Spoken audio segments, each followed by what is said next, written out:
Hello everyone, in this video I'm going to show you a vending machine project that was implemented in CodeVision AVR and Proteus.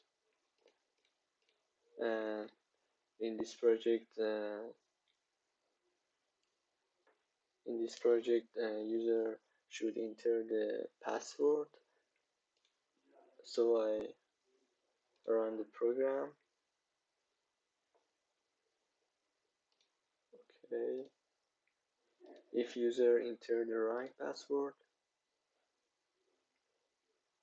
and if user want to delete the entered digits, user can click on the on or C button. So I can enter the new password. The right password is 176. So I can choose one item or multiple items. I can change the items by clicking on numbers or click on buttons negative or plus.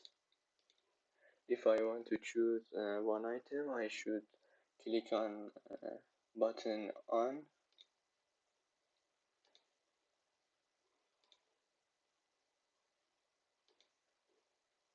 and after that, if I want to see the total cost, I should click on this button, and after I choose one item, the counter will increase